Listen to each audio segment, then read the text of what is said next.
of these questions do you think will require some level of thinking to answer? What day was Adam created? And why was Adam the last of God's creation? Mention some animals that live in water. And why do some animals survive in water? Getting children to think on the spot and outside the box could be challenging and frustrating. Most times, we spoon feed them and allow them walk through the loop. What if there is a way we could help these children enjoy putting on their thinking cap to find solution to a problem? Will that make our job easier? In this video, I'll be sharing 7 tips on how to get our students to become good critical thinkers. Ready? Let's go!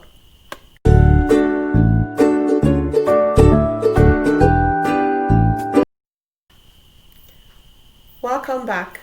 Do not forget to like our videos, drop your comments, we appreciate them, and subscribe to our YouTube channels. In case you're new to this channel, this is Learn, Teach and Grow with Joy. On this channel, we share informative tips that help teachers to become more deliberate, skilled, and effective educators. Tips shared on this channel could also be applied by parents towards the successful development of their children. Like I said, we will be looking at 7 ways to help students become good critical thinkers.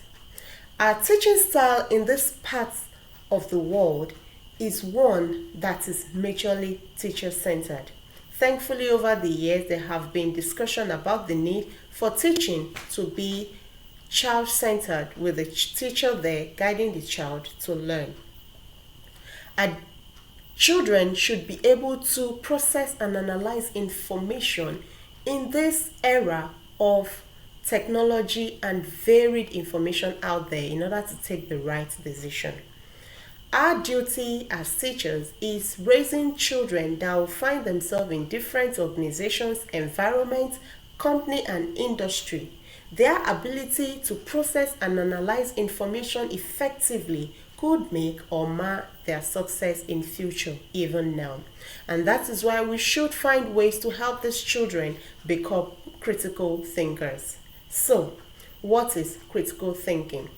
Critical thinking is a skill that helps a child to take logical and informed decisions without being biased. According to Aristotle, it is the mark of an educated mind to entertain a thought without accepting them. It is the mark of an educated mind to entertain a thought without accepting them.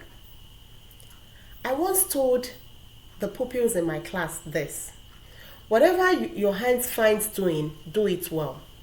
And one of the children questioned that. She asked, does that mean if I'm good at stealing, I should do it well?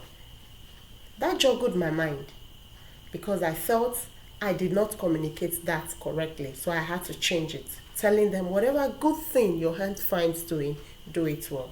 So what do you think made that child question what I told them? Good. Critical thinking. The child thought and knew that there was something wrong with that statement, and she questioned it. How can we help children develop critical thinking skill? Our children should be able to find out the origin of an information, facts and figures about an information, other perspective. They should be able to infer and draw clues from an information, determine the relevance, and very importantly, ask questions.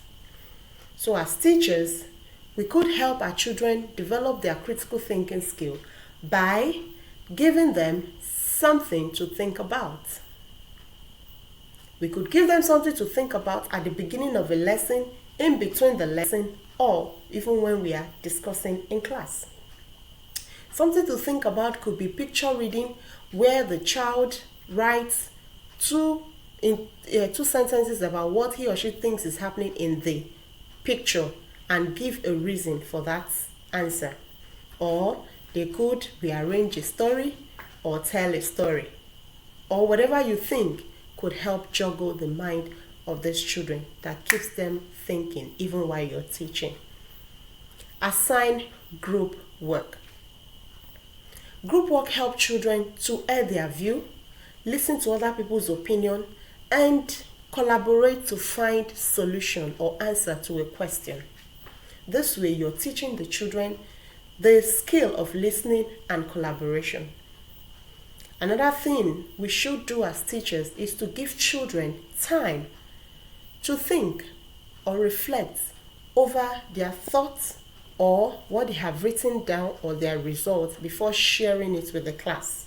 This way, it will afford the child time to digest it and then help the child to be more bold in order to share his or her results or thinking with the class.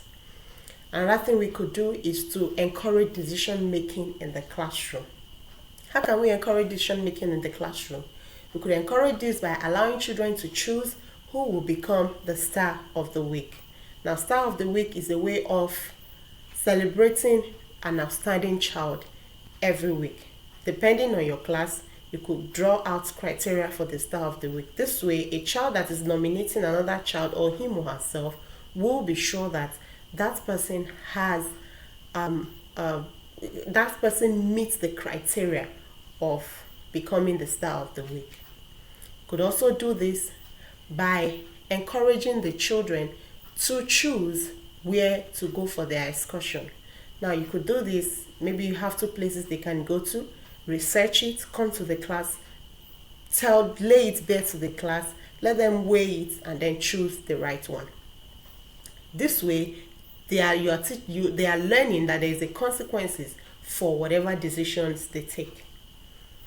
Another thing we could do is also help them choose an activity they could do for a school program. So you can sit down with the children and let them decide what to do. Google as a company is a company that gives some level of freedom to its employees in order to bring in personalized approaches to solving a problem.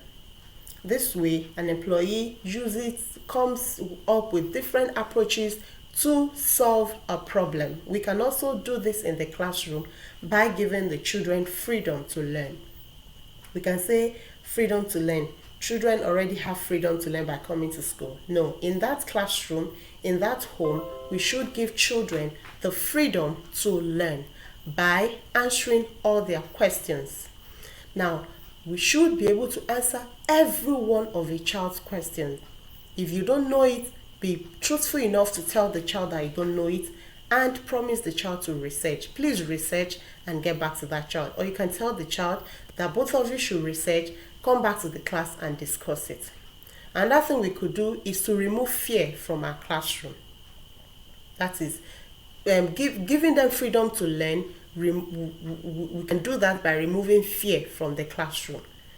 Now, how can we remove fear? When a child is not afraid to tell you what he or she thinks, you know that you have gotten that child's attention 90%.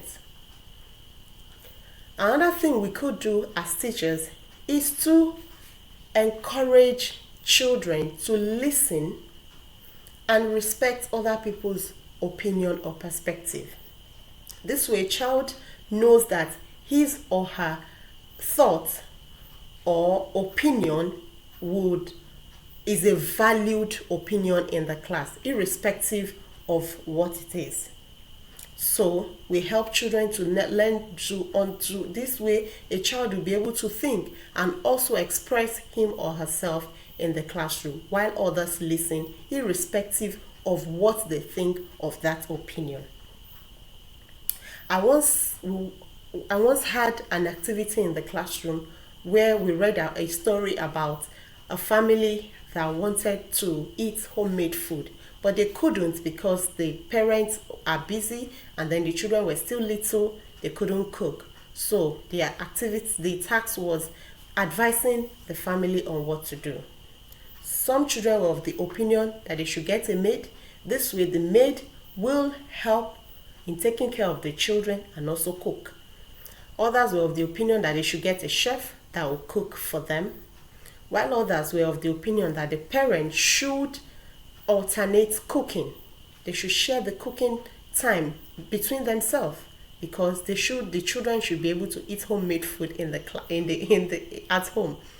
Others were of the opinion that the mother take on part-time job that will give her the time to cook for the family, while a particular child was of the opinion that the mother should stop working and stay in the house to take care of the children and cook, because as a mother, she is supposed to be home to take care of the home. You see, different opinions and perspective. So when a child knows that his or her opinion is valued and is respected, that child will be able to voice his or her opinion in the classroom. Another thing we don't do is be a presenter in the classroom. We are not newscasters or journalists. We are teachers. We engage minds. So how do we engage these children? We should engage them in activities that will determine the origin of an information. Engage them in activities that will help them infer and draw clues from an information. We should engage them in activities that will make them determine the relevance of an information to them. Engage them in activities that will make them look at different perspectives, different opinions of towards an information. So you should know the fact from opinion. Another thing we should allow the children to do is to ask questions. Let them ask questions. When children ask questions, they are thinking. Their critical thinking skill is being developed when they ask questions. And you'll be amazed at the kind of questions children will ask you. As teachers, when we engage children, actively engage them, effectively engage them, we are helping them become critical thinkers. I hope you've learned something in today's video. Please do not forget to like our video, drop your comments, and subscribe to our YouTube channel for more informative tips. Remember, the most effective teachers are learners. Thank you for watching.